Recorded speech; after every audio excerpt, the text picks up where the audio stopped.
everybody, here with my good friend Jeff Seawald. Now, you just saw the clips of what we're doing to take care of weeds at the yard. Obviously, I hate weeds. Weeds suck.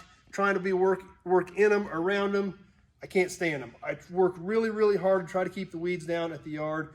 And this year I tried something different. I've known Jeff for a long time, but I've never thought about asking him to spray it, mainly because I'm sitting here thinking, obviously we're gonna use an airplane to spray, it's gonna be expensive.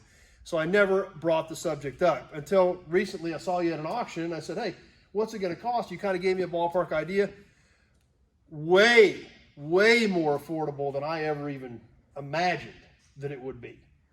When I figure what I spend in chemicals and stuff to do it myself, not counting the time, this was way more affordable than I ever even guessed it would be. So we gave it a shot and it was amazing. We've sprayed it once and you said, we may need to go back and hit it again because we got it early. Right. And we got more stuff starting to come up after you get the first batch. You said maybe one more time this year. But the results have been amazing. It drifted down between the cars just like you told me it would, and took care of a lot of the weeds. And I've got grass coming up, which is really nice. So right. It's not mud or anything. So, but it was super excited about the way it came out. So, but I talked to Jeff and said, let's go check out the plane. I mean, we like cars and trucks on here, but I like airplanes too. So let's check out the airplane. So Jeff, tell us about this thing. Okay. Yeah, this is it's an air tractor 602. This is a 2015 model. It's a 600-gallon airplane, and it's got about a 75-foot swath, a spray swath. Pretty simple an airplane. Basically, right in front of the cockpit, you can see the hopper right there. That's the hopper. That's 600 gallons, like I said. And then in front of that's the engine. I know you guys like piston powered or understand that, but this is a little different. This is a turbine powered. It burns jet fuel, so it's basically like a giant turbo. This one here is 1,250 horsepower and about 3,500 foot-pounds of torque. So basically, lots of power, hot rod race car kind of thing. But it's a tool, and like Chad was saying, we spray 99% of the time we're spraying crops, and this tool is very efficient in getting over a lot of ground in a hurry with pesticides, whether it's a herbicide for weeds, insecticide for bugs, or fungicide. Fungicide is getting really popular in the last few years with disease in the plants. Yeah, we can do it all. We can also put fertilizer out. We've got a big spreader we put on underneath of it. It's like your lawn spreader, just 7,000 times the size and a lot faster. So obviously, big booms under the wings here. Yep. So these are the spray nozzles. There's, I think, 50 of them on this airplane. And basically, when we're flying, application speed is about between 150 and 170 miles an hour, usually. And, we're putting out anywhere between 2 and 5 gallons an acre most of the time. So it's pushing quite a bit of water out. And you adjust that based on what you're spraying, where you're spraying, things like that, how much treatment you need to do. So you can adjust all that as far as what the customer needs. Right. That's a variable based on what the chemical requires, what the customer wants, along with herbicides. Sometimes need less water. Insecticides need more water. It just depends on what the job requires. And that's your tank right there. You can see the graduation marks on it, correct? Yep, that's the tank right there. So right up there is where you have all your chemical all the chemical sits in there. And feeds down through here, obviously. Yep, there's goes down out of the hopper there, and then it goes down towards the front, which is a wind-driven spray pump. It's got a fan on it, and the wind actually turns the pump. We'll have to work our way around and check that out too. Walk around there. Basically, inside the cockpit, and you can kind of take a look in there too. Open the door.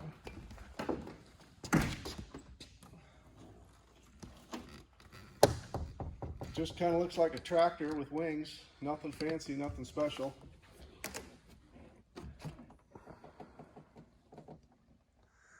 There's a lot of stuff in there to keep track of, though. It's a very busy cockpit. Very busy. And you can actually see your tank down there on the floor, correct? Right. Is that? Yep. That's the liquid in it. And people ask me all the time how I know where I'm going or where my swath is. And if you look up here, this is the light bar. This tells me it's GPS driven. There's lights inside of there, and those lights tell me left or right a swath or where I'm at, where I'm going, angle of intercept, and drives you in a straight line. There's no autopilot on these. There's no auto steer like a tractor. It's all hand flown. It's 100% of the time you're driving it. So you better be paying attention. You better be paying attention. And that's what that deal for is right there to tell you what direction to go and when to go there. Direction to go. That's right. So not a lot of room in there and a lot of stuff going on while you're at it. Very, very busy cockpit, that's for sure.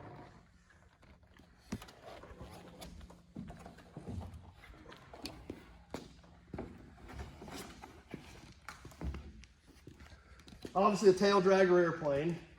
Yeah, they're all tail dragger airplanes. A couple different reasons. They're more it's called conventional gears, more robust in the off airport grass strips, gravel strips, stuff like that. The tricycle gear is. I wouldn't think about that here. We're on an old B-29 base, so you got miles of concrete. Yeah, a grass strip's going to be a little different scenario. So. Right. Yeah, we've got 8,000 feet of runway, so it doesn't really matter to us. But if we go remote gravel strips, that's why it's a tailwheel airplane.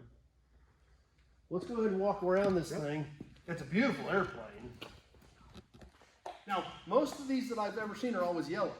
Is that kind of standard for a? Yeah, so air tractor is yellow and thrush is yellow. In the last 5-7 years, people have been ordering them different colors. There's some guys that have blue. It's white with blue stripes. They're a really good looking airplane. But the air tractor brand is typically air tractor is typically yellow and blue, and I believe it's a visibility thing. Yeah, that would make sense. Yeah, because it is bright. It is bright. And then obviously over here the boom comes out around here as well. Same style boom. Yep. What's the wingspan on this? 56 feet on this one. So here we're coming around to the front, and here's where you see your little pump. Yeah, so here's the wind-driven pump. It's basically, you can see the line coming out of the front of the hopper here, goes into the pump, and then the fan turns, and that's strictly wind-driven. That's all wind-driven. Yep. Turns the pump. There's nothing mechanical about that. It's all wind. This has got a 5-blade prop. On the big engine airplanes have the 5-blade props. The smaller ones have a 3-blade prop. And this is 1,250 horse, you said? Yeah. It's a PT6-65. So it's putting out some power, which you need. I mean, obviously you're trying to cover a lot of ground, and chemical and water, that fluid gets heavy. Yeah, this airplane gross weight's a little over 10,000 pounds, so it's a pretty heavy. It's pretty heavy. So now 600 gallons, and obviously that varies depending on whether you're putting on, like you said, 2 to 5 gallons per acre. What is your average, kind of like 3 gallon or 4 gallon per acre? Most of what we run is 2 or 3 gallons per acre. With the way the airplane flies, our droplets are broken down really small. So we've got really a fine mist with the air, fracturing the droplets. So that our coverage is in a fine mist instead of like a ground rig that's has to flood it on with lots of volume. We have more of a highly concentrated small droplet. I see.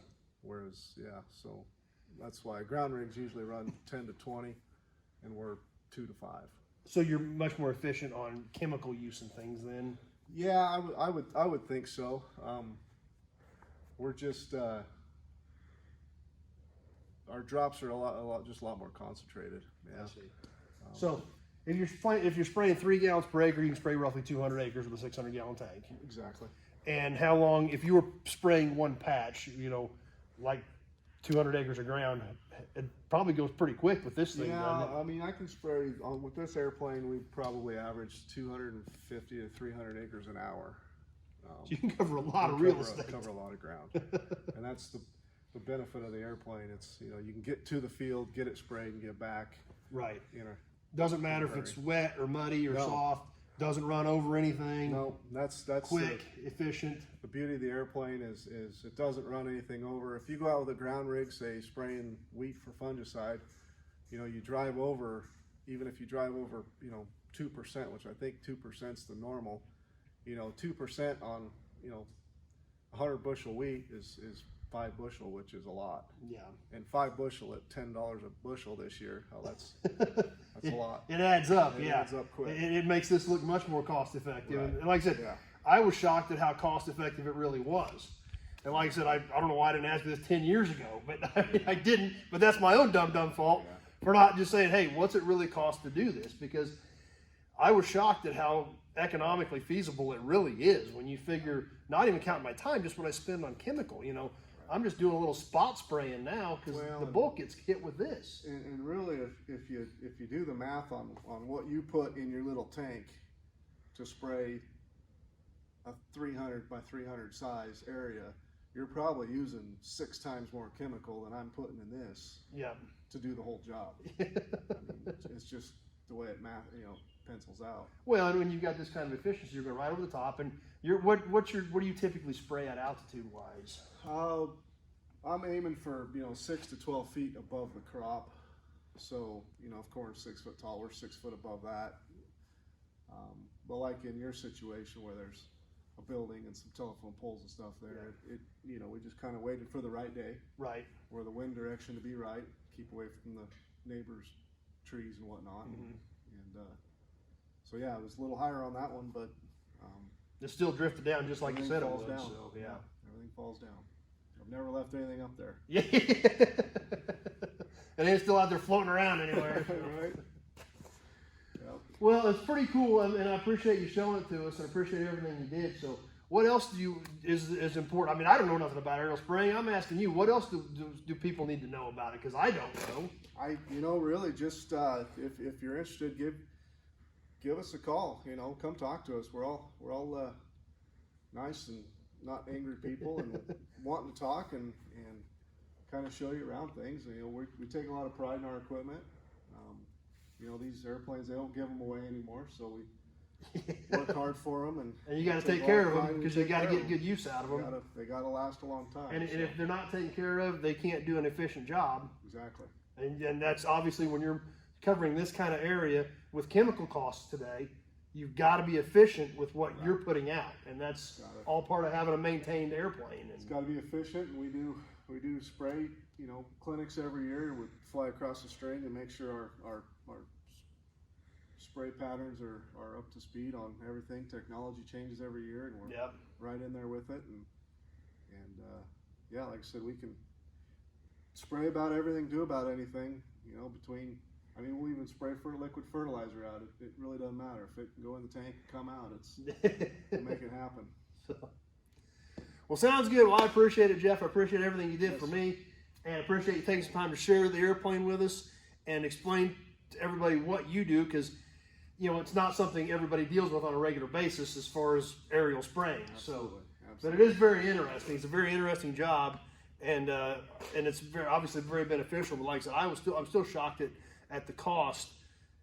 The cost, was just nowhere near what I thought, and the efficiency of it and the way it worked out, and that it kept so much of that big stuff down right out of the gate that it's made things way better already. And I'm hoping we can continue to do this over the next few years and just keep that stuff down, hit it in the spring when it starts coming up, let the grass keep going. And because I don't like working in weeds. No, I hate working in weeds. Once your grass establishes it, it'll keep the weeds out. Yeah. Once it covers over, and maintenance. All you gotta do is maintenance. Yep. So, well, Jeff, thank you. I appreciate it. Yep. Hope you guys like this segment. It was a little bit different, but I thought it was super cool. Obviously, you know I love airplanes anyway. Plus, I know you like keeping up with what's going on at the yard. So that's what's happening. That's what we're trying for weed control. And hopefully, all I got to do from now on is a little spot spray. And hopefully, Jeff can help me out every year and take care of the big stuff. And we'll move forward from there. Thanks for watching, everybody. I hope you enjoyed this one, even though it was a little different. Love the airplane, and I hope you did too. We'll see you soon on the next video.